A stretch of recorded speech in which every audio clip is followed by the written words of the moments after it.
Hey everyone, welcome to the first episode of Season 2 on Every Version Ever. My name is Jonathan North, and this month we're going to be looking back at a series I originally did on iHeart Movies covering Frances Hodgson Burnett's The Secret Garden.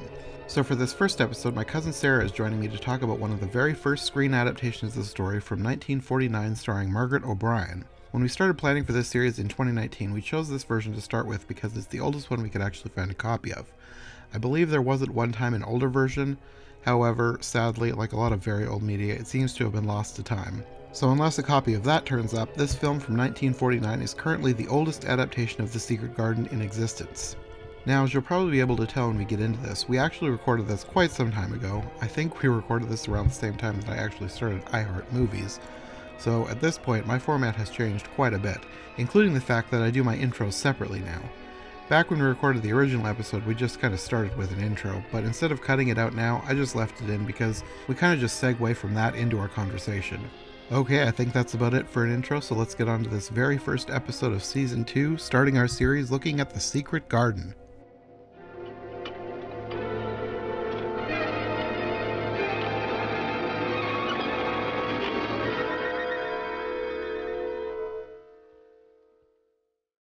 Hey everyone, welcome to the first episode of our brand new series looking at The Secret Garden. I think we're going to call it the Secret Garden series, but basically this is Wonderland Wednesday except The Secret Garden. We wanted to talk about all the different versions out there that people have made of The Secret Garden, because that's another book that we both really like, the one that we grew up reading, watching at least one version of. I don't know if you watched any others, but there was one version in particular that I loved, watched multiple times, and I kind of just wanted to see what else was out there. And I thought it would be fun to do another series sort of in the same vein as Wonderland Wednesday and just explore the things that people have made throughout the decades. I've read the book a few times and kind of grew up watching the one from the 90s. So it was interesting to try out something different. Disappointing, but interesting. Well, for this one, we were discussing which ones we wanted to talk about first, and Sarah told me that there was one from the 1940s that had the little girl from Meet Me in St. Louis. Is that the movie? Yeah, Margaret O'Brien. I wanted to go back as far as we could in the versions, and there was one that was even earlier from the teens or 20s, I believe, but it's believed to be lost. So, this is as old as it's probably going to get unless there's something that somebody knows about. Feel free to throw it out there. We've had surprises with Alice in Wonderland, that's for sure. Yeah.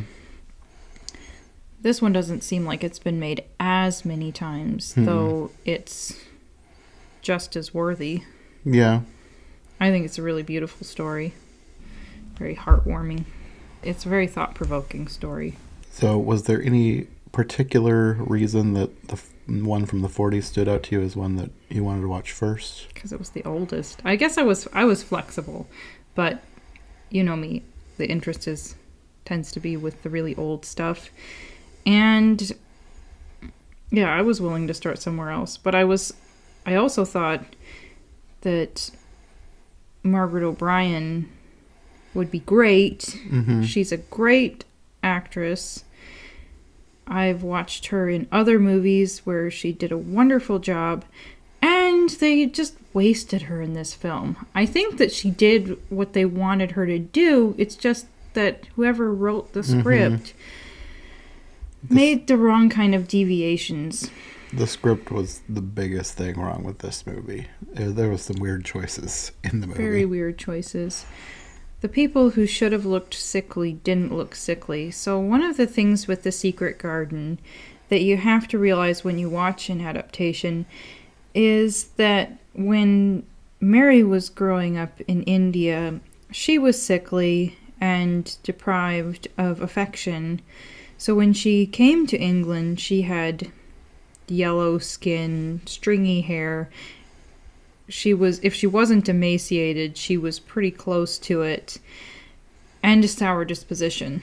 So that's where you get throughout the book all of these different comments about her looks. whether for better or worse. And as she becomes healthier, you have people commenting about how, her appetite and how she's looking better. But in this film, when they're constantly making comments about her looks, it kind of throws you off. She doesn't look any different from beginning to end. She's a pretty girl all the way through.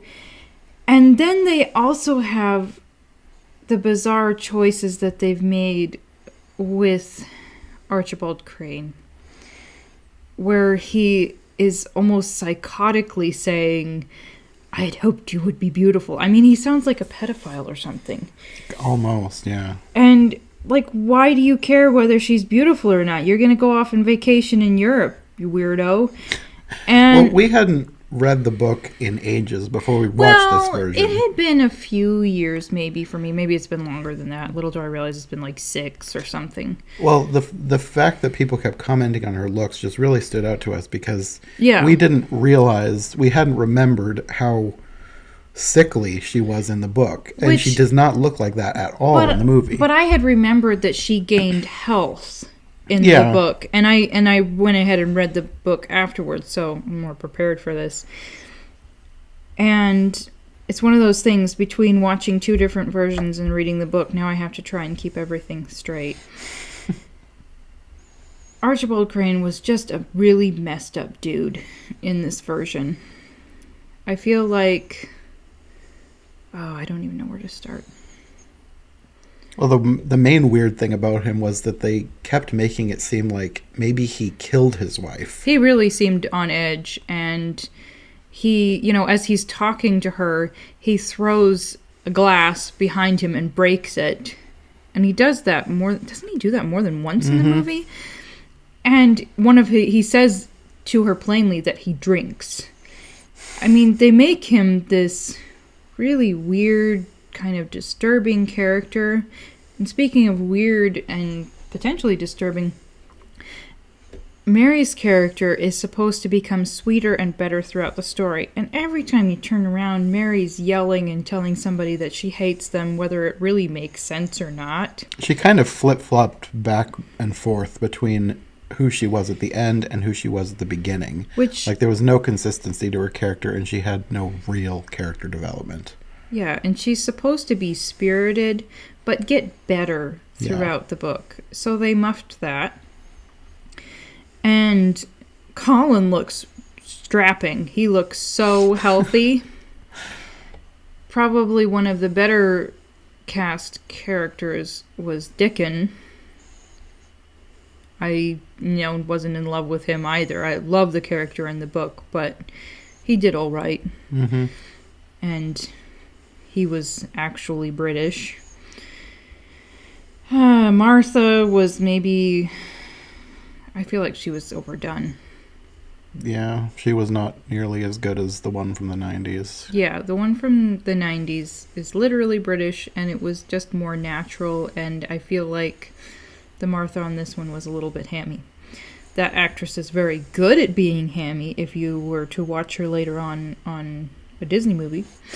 But I don't know how well she... She also didn't seem young enough to be the character that she was supposed to be playing. She seemed more like Dickon's mother than his sister. It would have worked. It worked, but Martha in the book, you get the impression that maybe she's 14 or something. Not that old. Dickon himself is 12, I think. Ish. And yeah. I haven't read the book in a long time. You've read it sooner than I have. Well, the garden had been locked up for 10 years. So Colin and Mary, 10 years old. And Dickon, I think, was 12. Just a little bit older. And in the book, Martha, you know that she's older than 12, but you get the impression that she's still just a girl. Mm-hmm. Yeah. And it wasn't supposed to be funny, but when you get into the garden, there's an axe in the tree, and there's tea set out on this table and a fallen limb over top of the tree. It looks like over top of the tea set?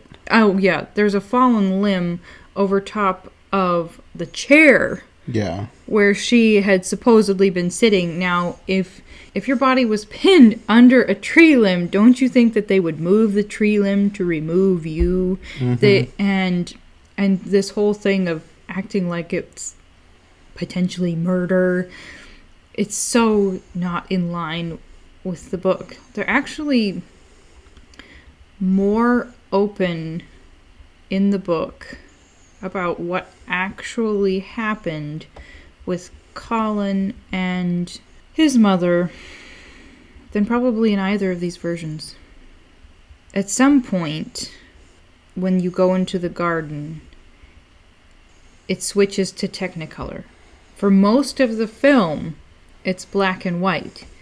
And that would be lovely if the film itself had been more magical up to that point. Yeah. But up till that point, it's just, when you get to that point, it's almost like, well, that's nice. Yeah, it felt like something that could have been a really beautiful reveal, but it just seemed like a weird choice in a movie that was already weird. I did like the choice, but it seemed wasted on this particular version. And they kept him psychopathic too long. Yeah. Archibald, that is. So when he's reunited with his son and he's happy again, it's like, you weird drunken psycho, all of a sudden you're happy because your son is walking, your very healthy looking son is walking. There's just... Don't bother. Just don't bother. I mean, read the book. Read the book, if anything. Also, I have a couple of animal complaints. One is, the robin is a huge part of this story. Like, the robin gets so much press in this book. There's even a portion of the book literally told from the robin and his mate's perspective. There's this whole chunk of a chapter where it's like you're inside of their heads. Interesting. I don't remember that. Yeah, neither did I. It's awesome.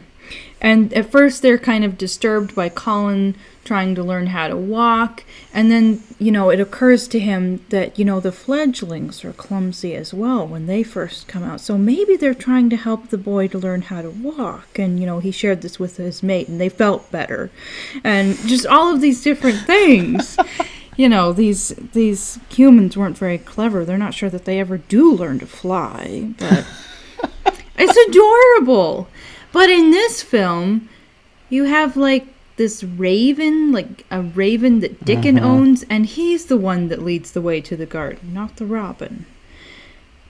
Also, the fox looked like a domesticated fox. Like, the color didn't even look true to a wild fox. I don't know where they dug this fox up.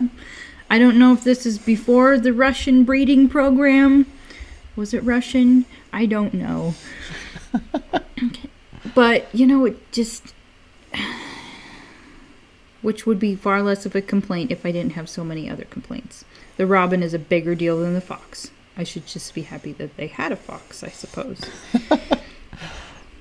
We could have replaced it with a badger. Oh, that would have been so cool! English badgers are adorable. I guess I was thinking of a feral American badger.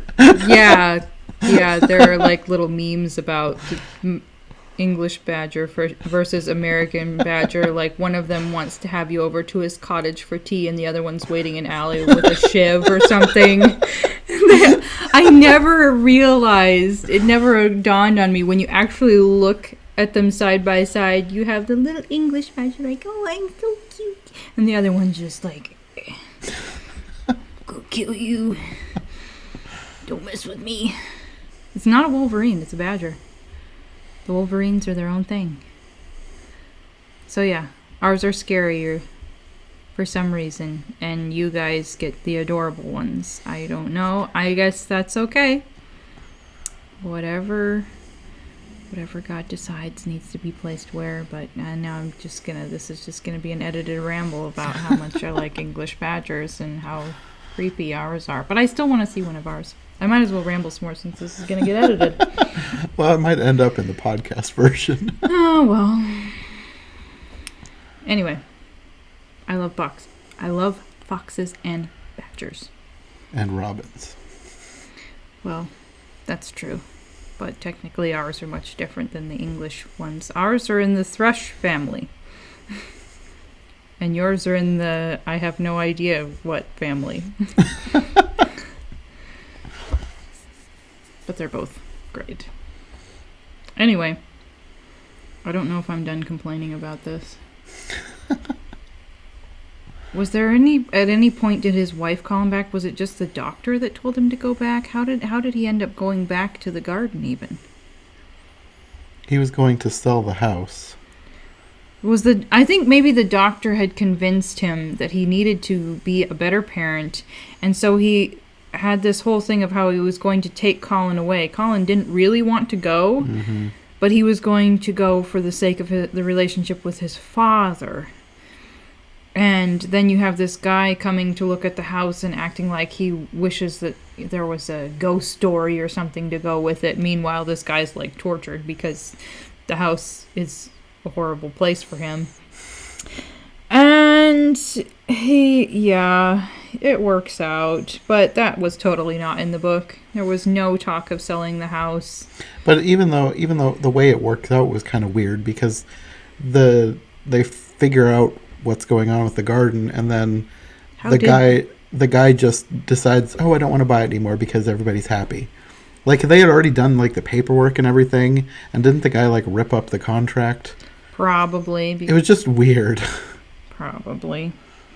Which the book in itself is more mystical than this version. This is almost, this is just weird. Yeah. Like I said, don't bother. And this is me talking about a film with Margaret O'Brien in it. So if they did not dispose of her talents properly, then shame on them. Anyway, that's about all I have to say about that. Well, I guess we can end this one here. We're going to be talking next week about one that we liked far better, the one that we both grew up on from 1993. Yes. So I'm looking forward to talking about that one because I loved that movie. It's actually magical. Yes. It's not totally accurate to the book either, but the things that they did fit and don't feel forced and creepy. Yeah. Well, maybe one part. But yes, the alterations fit far more with the actual book, the spirit of the book. So, you get to look forward to that. Okay, so we'll see you next week when we talk about the 1993 version. Bye. Bye. Thanks again to Sarah for joining me for this episode. This series was partly her idea as we both grew up with this story, and like we said in the show, we also both grew up with one very particular adaptation of The Secret Garden, the 1993 version starring Maggie Smith as Mrs. Medlock. Of course, it also has Kate Maberly as Mary, but pretty much everybody knows this was the version with Maggie Smith. And yes, since that was the version we grew up with, it probably would have made the most sense to actually start with that one as it was our favorite, but we were so sure we had a winner with the 1949 version that we decided to begin there instead. Oh well. Next time we'll actually move on to the 1993 version, which is still, to this day, in my opinion at least, the very best version out there. Anyway, thanks for listening. We'll see you next time on Every Version Ever.